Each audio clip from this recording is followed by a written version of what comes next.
Hello and welcome to the Austin Forum Upload, where we explore pervasive and emerging technologies and their influence and impact on society. In this series, we upload direct-to-you information, opinions, and insights from thought leaders, experts, and creatives from Austin and beyond. They'll share their perspectives through conversations, interviews, debates, discussion, and more. I'm Jay. I'm John. And I'm Barbary, and we co-produce the Upload for the Austin Forum on Technology and Society. I'm Jay Boisseau, and I'm pleased to be here with my co-host, Barbary Brunner. Hi, Jay. Great to be here. And we are very pleased today to have two guests on the Austin Forum Upload, Byron Reese and Craig Wheeler. So thank you guys for joining us. Why don't you tell our listeners a little bit about yourself? Okay, I'm Craig Wheeler. I'm a professor of astronomy. I was Jay's graduate advisor years ago when we were doing astronomy. When we were young. I started teaching 5 years ago a course on the future of humanity. So I've been doing a lot of thinking and reading on the topic, and realized the Austin Forum was there and I could maybe get involved in that. And so it's sort of an extracurricular thing for me, but something I'm very passionate about. And it's been great seeing you at our events lately. It's been a pleasure. And I'm Byron Reese. By day, I run a technology company called GigaOM, which is a technology research company. And I write books about the future, about artificial intelligence and robots. And I host a podcast about artificial intelligence. Well, I loved your book, and we actually talked to you about it last season on the Austin Forum Upload. And very pleased to have both of you here. Today's topic for our listeners is the tech and the future of humanity. So that is a very broad topic. We will undoubtedly come back to this topic. In fact, we hope to have you guys join us periodically in the future, and we'll probably end up calling this Part 1. And I hope there are many parts to follow. But with that, let's just jump into it. And Byron, you wrote a great book. It was my favorite read of last year on AI and robotics. And in fact, I even loved your historical context. I learned lots of things like that cities are about 5,000 years old and how old fire and language are as technologies and whatnot. So you gave a great backward look to set the stage for where we are now. Why don't you two just first share what is your most exciting area of technology development right now, the one you're most excited about the near-term prospects for? Well, I guess in getting in this future humanities class I taught, it was a combination of the AI and the robotics and what's going on the biology side, and the fact that both of those are going to be charging forward at exponential rates going forward. So I have a metaphor for all of this, and as we've been strapped into a Formula One racer, and the accelerator's been wired to the floor, and off we go. And the only trick is steering. So we need to learn how to steer this thing, except that it's also foggy out there. We can't see very clearly. But here we are. We're in a Formula One. It's taken off at exponential rates, and we need to guide it. I love that analogy. I sometimes remind people that technology increases exponentially in capability, and we still have 24 hours in a day and the same brains every day to try to process information that's getting increasingly bigger, increasingly more complex, and so on. So I love the race car analogy. I have an analogy for that, too, and I was going to try this on Byron at some point. You talk about some of this exponential thing, but my hypothesis that's come out of this class is the rate at which we accumulate knowledge is proportional to the amount of knowledge we already have. And dx dt proportional to x is an exponential growth. And I think qualitatively, that's why we're on an exponential growth of all of this. And then you're exactly right. People think linearly, and we're coping with this exponential growth. So, you're the first person ever to bring a differential into the podcast series. Thank you very much for that. That was not an accident. We just lost half our listeners. Okay. Yeah, but Jay nodded his head. He knew what I meant. Well, okay. So let me ask a question that will bring some listeners back in, I've been shot. With this, like Ray Kurzweil has been talking about the singularity for for half a century now, and every day there is somebody who has some sort of scare fantasy out of a 1950s movie about the robots and AI taking over and losing jobs to that. So what's the reality of the future when it comes to robots, when it comes to AI, when it comes to this exponential learning, overtaking sort of humans' own capabilities to wrap our arms around it all? Well, I'm not a singularian. I don't believe in the singularity. I don't think it's a terribly useful concept. And I I think that technology is this, trick we learned that multiplies our productivity. You can hear, more people can hear us because we're using technology than if we weren't. And that increases human productivity. And that is the reason we have progress at all, I think. And it's always a good thing, because if you don't think it's a good thing, you should, advocate people be required to work with one arm tied behind their back, because then you would have a lot more jobs. You would need twice as many people to do anything, but productivity would fall and wages would fall, and that would be bad. And so I think technology is just like giving everybody a third arm. So the thing I'm most excited about is artificial intelligence, because the internet, if you think about it, all we did with the internet was we connected computers together. Like, there's no smarts to it. We just said, hey, what if these things all could communicate with a common protocol? And you got Uber, Etsy, eBay, Google, Amazon, a million new companies, $25 trillion in wealth. You transform society. Imagine if you built a technology that actually made people smarter. Like, just that will dwarf the simple, let's connect computers together. What if everybody went to bed tonight and woke up with 15 extra IQ points tomorrow? Everybody on the planet. And that, I think, we can't even conceive of what that's going to be. And so that's what I'm excited about. And that's what I think the reality. I believe it is impossible for technology to destroy jobs at a rate faster than it creates them. Like, literally, mathematically impossible. Because I believe there's an infinite number of jobs. Jobs can instantly be created as the minute you take something, like a lump of clay, and you add technology and labor to it, and you make it worth more. And that is a wage, whatever you can make it worth more. And because technology makes you more productive, technology always increases wages. So I don't think that it's possible for us to have systemic unemployment from technology. Like, I literally don't think it's possible. So I read your section in your book about that. I'm listening to what you're saying. And here's the one concern I have about that. I agree that technology always creates opportunities. And I love your point. There's an infinite number of possible jobs.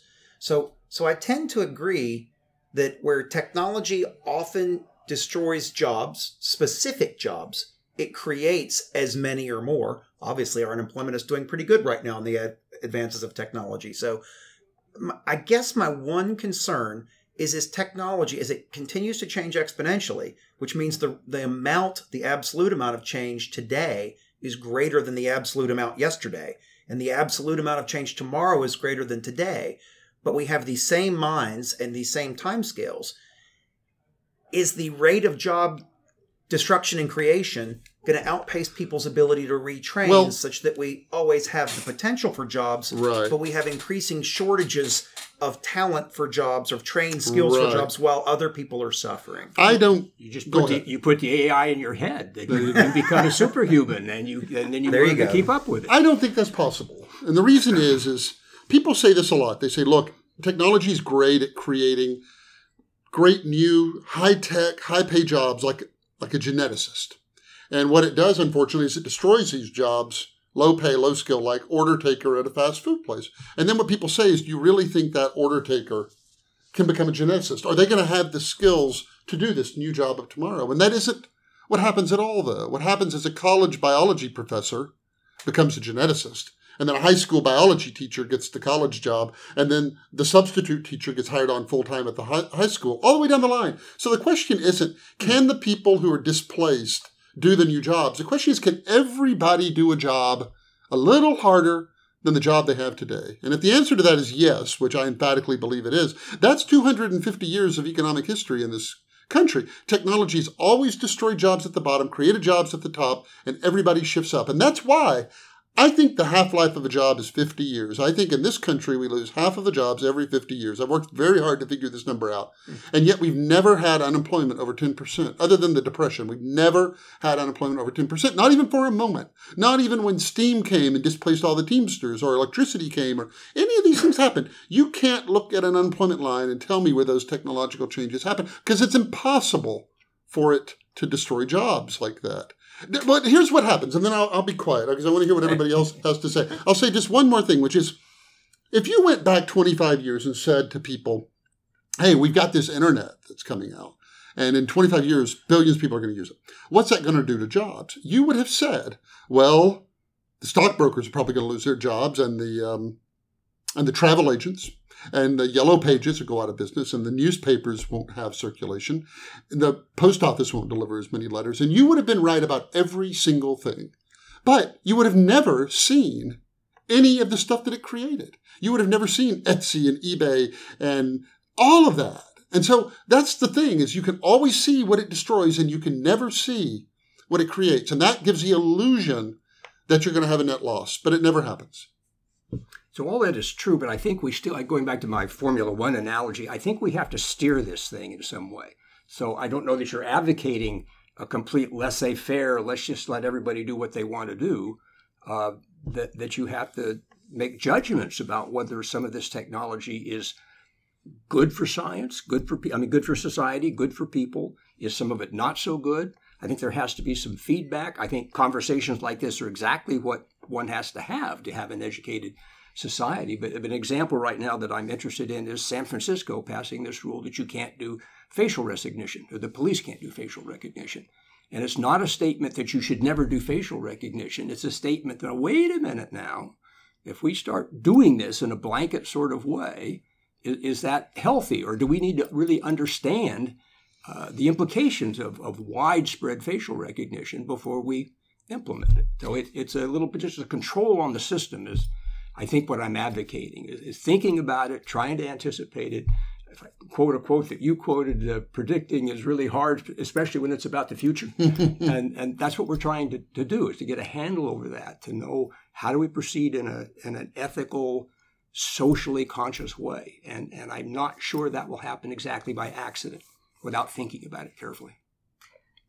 So that's interesting, because it seems that we create technologies and then think about regulating them after the creation and after something has happened. Pretty universally, I would think. and if you think about sort of all industry over all time, it's that industry emerges, it screws things up in some way or another, as well as providing benefits, and then we decide to regulate it. And I think part of what you're talking about, sort of, wrapping our arms around how to steer this, Formula One racing ahead in the fog, without careening off into a bank of trees and hitting something, is an apt one. And, clearly the obvious, there have been multiple conversations over the last 15 years or so about privacy, about rights, digital rights. And Europe has done a very rudimentary job of starting to address that with GDPR. But the U.S. seems to be a slow follower on that. Individual cities like San Francisco can do things like outlaw facial recognition software being used by the authorities. But how do we begin to create the appropriate regulations without stepping on innovation? And what does the future look like when we do that? So as part of the question, are you saying regulations with a big capital R, or are you saying regulations with a small r? Because you clearly don't want to have regulations that strangle all of the things that Byron's talking about, but you can't just let it go wide open either, I think, totally laissez-faire. So where's the balance of that? Yeah, it's interesting.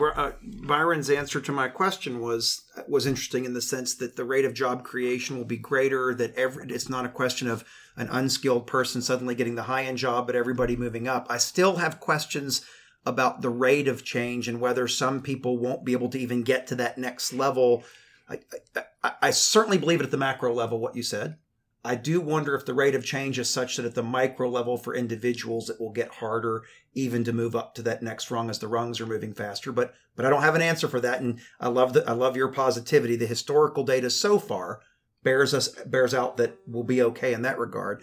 But Craig, I like your point that maybe it's not as much an issue of whether people can adapt to the changing nature of jobs as fast as can we steer it as fast as we need to. Because again, same brain, same number of hours in a day, but the implications are much faster. I guess, Byron, agriculture has been around for 100,000 years or 10,000 years, and technology for, digital technology for a matter of decades. Things are just changing faster. Can intelligent regulation that doesn't stifle innovation and job creation, but does protect, can it happen fast enough with our forms of government and that we have. Well, we're going to get farther and farther behind. Because now you got to get the politicians in it. And if anybody's going to be delayed in this, it's going to be I'm afraid, the politicians who... Byron, what do we have historically to go on there that you can use to extrapolate forward? Well, I think the most recent example we have is the internet. It's 25 years old. It has transformed society. And you would still say it's largely unregulated. I mean, we've had to take regulations we've already had to govern existing institutions and kind of put them on the internet. But we haven't kind of wholesale rethought, like what kinds of, who owns your data? Do you own it? And all these privacy protections we're talking about. And can people profile you? And can they then, all of that we're able to do now, we don't have a regulatory framework in place. There's no way to do it ahead of time. Let's all agree with that. Sure. You can't, in 1995, you can't say, we need to regulate Facebook. No, but you can say that in 2019. Yeah, but it takes a while. Fair enough. I understand. And so I don't think we're kind of... I will say one specific thing. I think that in Europe, the idea that decisions that artificial intelligence make need to be explainable. If it makes a decision that affects your life, you need to be able to explain why it made that decision. I do think that is an impediment to innovation.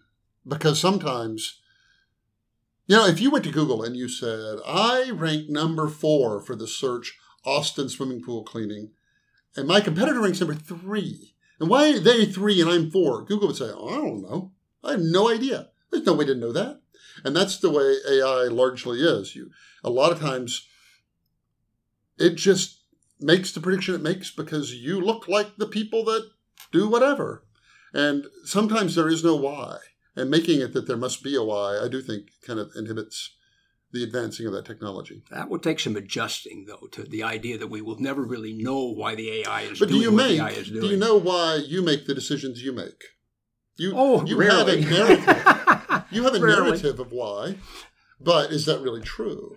And when somebody declines a loan, they say whatever, but do you really know why? I don't know that we should hold the AI to a higher standard than we hold people. And people can't explain why they do things. I heard a very interesting interview on NPR sometime within the last 6 months, and it made such an impression, and I didn't remember who was interviewed. But it was either a philosopher or an ethicist who was talking about the idea of whether there is actually free will.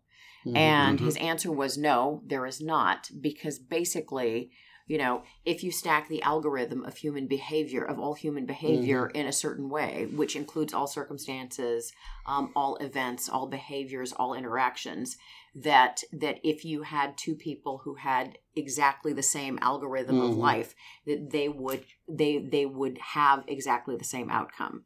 And I found that very interesting. Now, with Google, we know why someone ranks number 3 in the search engine as opposed to number 4 in the search engine, because they've done their search engine optimization well, which means that they have instrumented their website in such a way and done the right things with their traffic and their branding and messaging to position themselves that way. But that's very, very simple. This is last week we spoke with someone and talked about data and AI and this notion of whether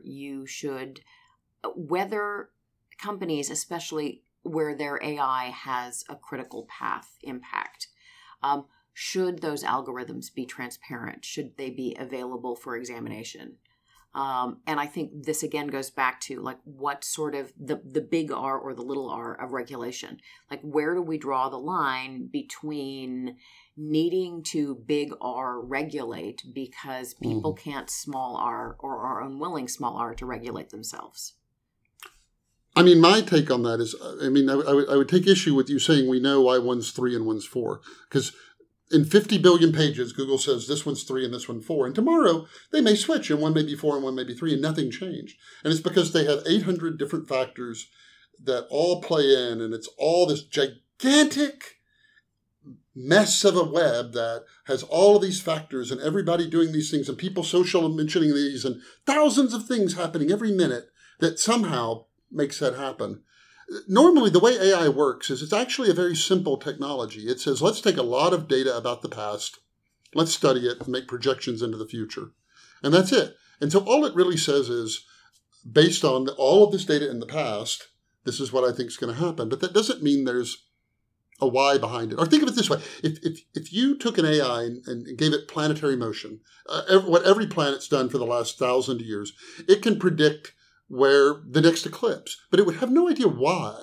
It doesn't know about gravity or anything like that. It can merely predict this is what's going to happen based on the past. And so there's no why to explain. And so I just think it's problematic to say when you have to explain why it did that. It's like, I don't know that there is a why. Well, there's many sub-branches of AI too, right? Mm-hmm. And so certainly what you said applies completely for something like image recognition, right? Mm-hmm. You train it on a bunch of images of cats. Eventually it comes up with its own rules for what features in all those images were common to the one labeled cat and what features were not in the ones not labeled cat, but it still doesn't know it's a furry mammal that does X and Y and but Z. But if you asked it what features, it wouldn't understand that question. It wouldn't understand that question. That's it just says this is a cat. But there's also rules-based AI where you do training, right? Mm-hmm. So like the way that the new version of AlphaGo mm-hmm. 0 works mm-hmm. is they give it rules mm-hmm. and they tell it to play itself and develop its own models. And so mm-hmm. there are at least some rules that are applied in that style of AI. But then if you say, why did you make that move? Yeah, and it will say, because you puny human, I calculated a various number of things and calculated that was the right thing to do. Well, but it doesn't know what a puny human is. I trashed your world champion, so I Mm-hmm. must know what I'm doing. Right. So you're all talking about contemporary AI now, but what about when we get into questions that you've written about of whether machines can become conscious? And then do we have to understand what they are? Are they going to be so totally alien we won't know how to relate to them? And we should define Are we going to merge with our machines and we'll all be one thing? I like the going from do we have free will to can the computers be conscious? I love this juxtaposition. This is all connected. Yeah. I think we have to decide whether, in fact, computers can, in fact, become, sentient or conscious. Well, right? it all hinges on the fact I think we should decide that right here amongst the No, I would say it hinges on one simple question, which is, are people machines? That's all you have to ask. Right. If people are machines, then we can build machines that do what people do, and they'll be conscious. If people are not machines, then we cannot, because you do things that no machine can do. So it boils down to that. And I'll just say one real quick thing. I had this podcast about AI. I've had 100 guests, coincidentally 100 guests. And I ask all 100 that question. Are you a machine? Or are you not? 95 of them give me the same answer. What would you say they would say? That they're not. That they are. Oh, that they are. Oh, really? Explicitly. Now, when I put that question on my website... Was it 100 scientists or 100 regular people? It's AI people. AI people. So it's people who even believe... less regular. little exactly. Now I understand but you're entirely right. When I put the question on my website, 85% of people say, no, I'm not a machine. That's ridiculous. But the people, when I ask that on my show, actually almost get hostile. When I say, how do you know that you're a machine? And they're like, well, you have to appeal to magic. You get that word over and over to say you're not. If you took every atom in your body and you modeled it in a computer, you would have you, and that would be indistinguishable. And that is the assumption. And that's why nobody knows when we're going to make a general intelligence. I hear 5 to 500 years, this range. But if you say, well, how do you know we're going to make it? And it's simply because we're machines. And someday we'll build a mechanical you. And then 2 years later, it'll be twice as good. And 2 years later, it'll be twice as good. And then someday it won't know what you are. And so we're screwed. That's it. If you think you're a machine, it's inevitable. If you're not a machine, it's impossible. Well, so... No, I'll step in just to give a plug to Byron's book, The Fourth Age here, because you do a wonderful job of breaking that topic down and how people think about it and how they build up. Ladies and gentlemen, Byron is slipping him a $5 bill. It's a wonderful analysis of how people think in that monistic, dualistic way and how it builds up that. So that alone, the book is worth reading for. So free will. I know the other part of it is that your body tends to make decisions to do things, and then it says, oh, by the way, consciousness, here's what I'm doing. You can measure the latency in that. And so the whole question of free will is... The great Ben Johnson said, everything I reason says we don't have it, but everything I experience says we do have it. Mm-hmm. Well, it sure feels like we have it. But that could be a function of our algorithm, Absolutely. too. It does feel like we have it. So now let's go back to the subject of the singularity, because you said you were not a singularian. It's based on a belief that people are machines. So the minute computers get to a point where they duplicate the ability of the human brain, then they become essentially like us, and we become like them. And we can merge with them because we're machines and they're machines. But if you accept that premise, if you don't accept that premise, then the singularity is impossible. Well, but that doesn't preclude machines from getting better and smarter and faster at this exponential rate. And so what happens then?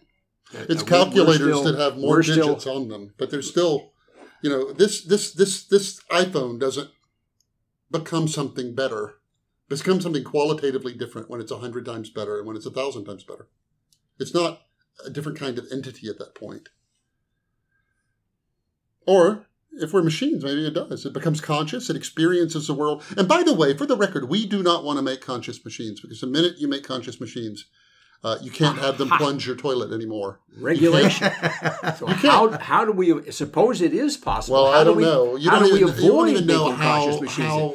This is lowercase regulation or capital regulation? How do we decide what not to do? How do we decide what technology to keep in a box? But if you did, it's not necessarily this one. There are other ones as well. If you made conscious machines and then you enslaved them and told them what they had to do, you just go back through this entire horrible, horrible period of human history. Let's not do that. Yeah. So you don't want conscious machines, I don't think. So one way to avoid, there's only two ways to avoid that. One is that it's impossible, and the other way is we somehow collectively as society choose not to have conscious machines, even though it is possible. Given that we don't know how it is that we're conscious, and believing that we don't actually, it's the last great scientific question people know neither how to ask nor what the answer would look like, we would probably develop them accidentally. If you were to ask if plants are conscious, and they share half of our DNA, you would have to say, I don't know. How would I know? And machines are the same way. How would you know if a plant were conscious? You wouldn't. And machines share none of your DNA, so you would never know. That's the terrible thing. You would have to say that if they ever claimed to be, you would have to give them the benefit of the doubt. At least not until they told you and it was too late. Well, if they claim to be, they may not be lying. They may be lying, but you have to assume at that point that they are.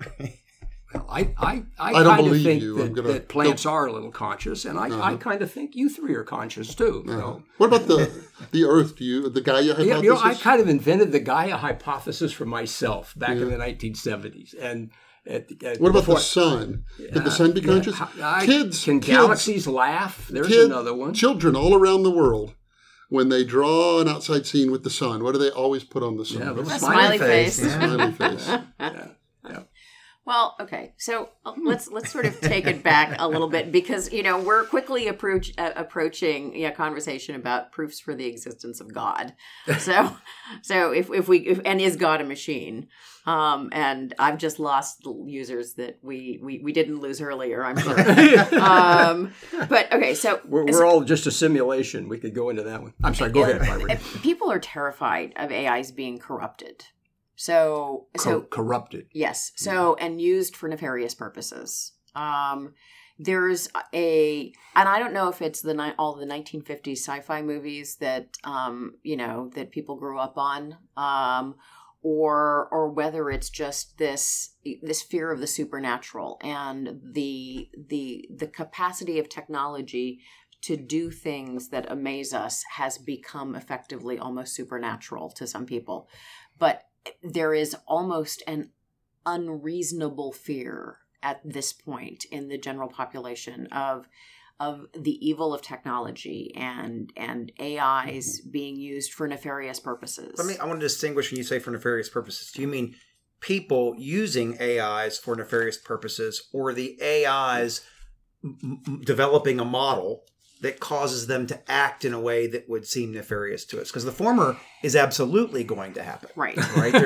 There's no doubt about that. Right. So I think you're talking about the latter. I'm talking about the latter. Okay. Actually, I thought you were talking about the former. Well, I think, the former is a question of regulation, safety, and privacy, and whether people obey regulations and whatnot for their, own personal interests. Yeah, so bad guys tend not to. So they will use it for nefarious purposes. That I'll say yes. Every time someone says, my company won't do evil, you should assume that your company will do evil. Yeah. It took them a while to get there. But... Yeah, well, they're evil. You think so? Maybe. Okay. I think what happens is we see all these things in the movies, and there's no conspiracy there. I mean, I'd pay $9 to see Will Smith fight a robot, right? Like, but what happens is people start doing something they call reasoning from fictional evidence. And you see enough of those movies, you go, yeah, that could happen. I've seen that before.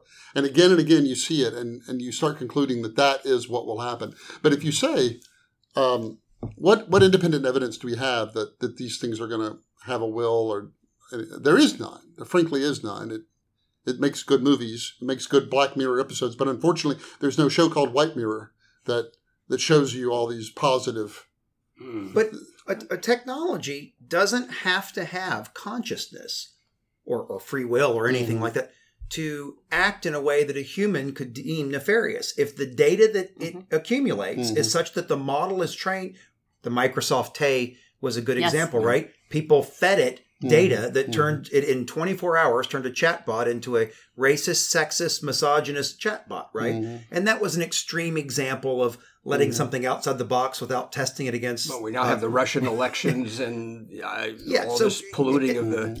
It's certainly possible to train an AI that has capabilities and then somebody give it data that trains it in such a way that it makes certain decisions, right? There have even been video game examples of this where they've discovered new rules in video games by doing crazy things. Like there was, I can't remember the name of the video game, but it found that by killing itself at a certain point in the game, it gained a bunch of points and a new life that made up for the one that it had just wasted. And people don't generally think of, self-sacrifice is in my best interest in this game, right? But the AI didn't care. It just was going by the rules it was trained against, the outcomes that it had, and it said this is the right path.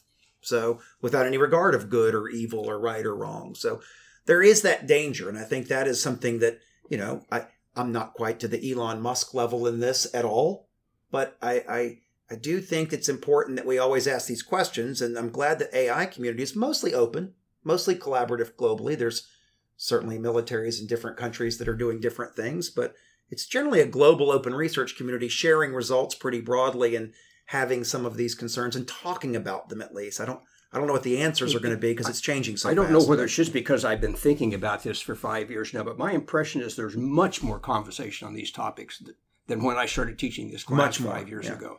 And so that's part of the exponential growth as well. I think that's the healthy thing, is to have this conversation, because there are going to be bad players out there. And so trying to think of what do we do to try to limit that.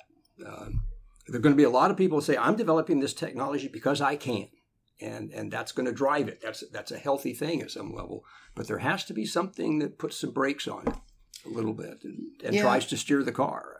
And, as much as we talk about this being a transformative and revolutionary capability, Byron alluded to it earlier, it's also an evolutionary incremental advance in technology. We've been advancing our tools and technologies for a long time, and AI is another capability that we have developed on top of, previous experience and expertise, and it will be used like all other tools a lot for good, for commerce, for entertainment, for this. And, I in my day job, I get involved in conversations with certain people that want to use it for certain national security applications and whatnot. And, in their mind, it would be crazy not to. In their mind, what they want to do is right, even though it's all about conflict in some case. And, that just, what's right in that depends on which side you're on, right? So we have to decide from a society perspective what's right in that, and a legal perspective. And there's going to be a lot of questions as the technologies get more and more capable of doing more and more potential destruction. I guess we solved this with nuclear weapons, with mutually assured destruction fears and whatnot. But I'm not sure where that general limiter comes in terms of the AI capabilities for military and cybersecurity applications. Byron, you have any thought on that? Yes.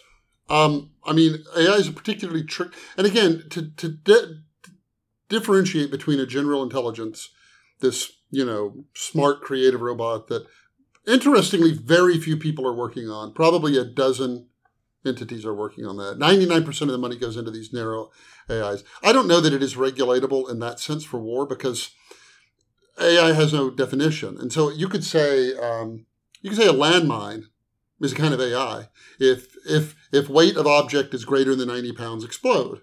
And then if somebody said, well, we have a new a landmine that has a camera, and it can make sure somebody's wearing a military uniform before it blows up, and they weigh over 90 pounds.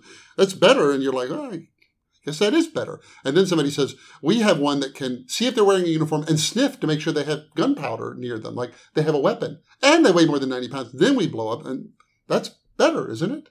All the way up the line, and at no point do you say, oh my gosh, that's a killer robot. And, at no point do you say, no, that's bad. Because there's no clear demarcation. Every step you say, oh, I guess that's better. If you make weapons that kill less innocent people, that's good. And so you can't actually ever say, with nuclear weapons, it was binary. This is atomic and this isn't. I will say, though, to your point, Craig, that I have found, hosting this show, that we only, when the Manhattan Project was underway, people in that project we know were very introspective about what they were doing. And they talked about it, and they talked about the implications of it for good and evil. And I do find the same thing in the AI world. The people I have on my show are all keenly aware that what they're building, like all technology, can be used for good or ill. And they know how it can be misused, how it can destroy privacy, and all of that. So at least we're not healthy, blindly charging forward. We are at least being contemplative as we build these things. I don't know in the end if that is enough, but we aren't blithe to the risks. It is necessary. Mm-hmm. It may not be sufficient. It's absolutely necessary. Well put. Yeah. Exactly. So we are just about out of time. And as we sort of expected when we started this is probably a many-part series. And we ranged over a lot of things today. And we'll use some of this to focus parts 2 and beyond. And for example, I really want to talk about robotics specifically in a subsequent episode. Yeah, and your 5 bullets there, we got halfway through number 1. All right. That's right. Go team. Well, okay, maybe it's a 10-part series. Well, and then there's a separate one on ethics entirely. CRISPR. Oh, we need to do spaceflight. Absolutely. Yeah, so for the listeners, I have on the screen a set of topics to cover today, and Byron's right. We got halfway through the first one. So you can expect this series to continue, but I do want to allow everybody to wrap up with one sort of final thought. And then, of course, we'll be back at you again real soon, I hope. But Byron, you want to start? I'd love to. I mean, we are a skittish species. We come by it honestly.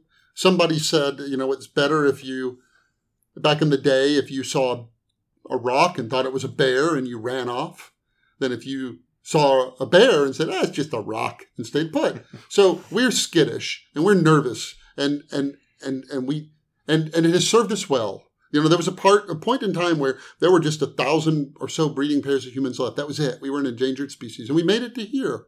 And so our inclination is to always look at these technologies nervously, and I just think that's great. But we should always be mindful that is, kind of in us, and maybe it's just a rock.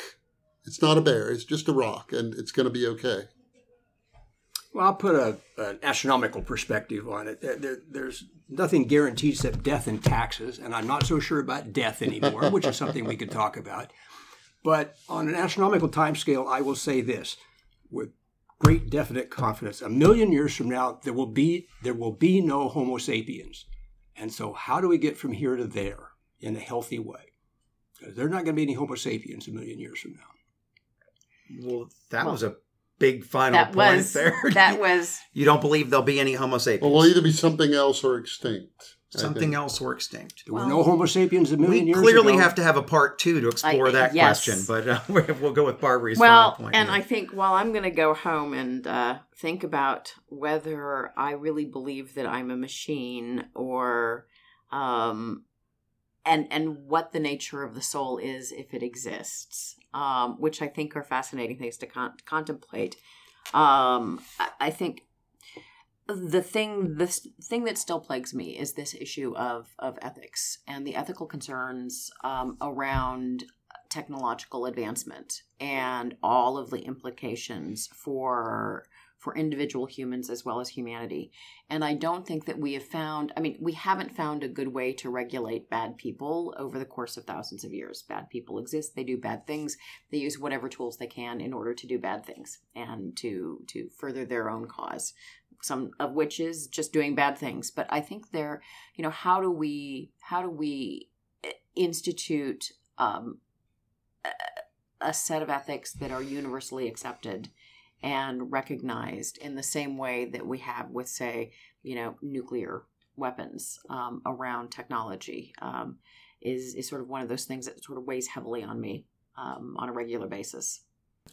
Well, those are 3 great final points, and I'm not going to try to add to that. I'm just going to thank everybody for great discussion today. This was wonderful. It was thought-provoking. I can't wait to have part 2 of this. I promise not to have a list that's 10 times longer than we can get through in one episode, and we'll focus on specific topics in part 2 and beyond. But I just wanted to thank everybody for being part of this. I had a lot of fun today. Thank you. It was great being here. It was great being here, and just try to keep us focused. Just try. Thanks all, and we'll see you next time. Thanks for listening to the Austin Forum Upload. You can listen to additional episodes and check out a schedule of our monthly in-person events at austinforum.org. The Upload is a production of the Austin Forum on Technology and Society, a nonprofit organization here in Austin, Texas.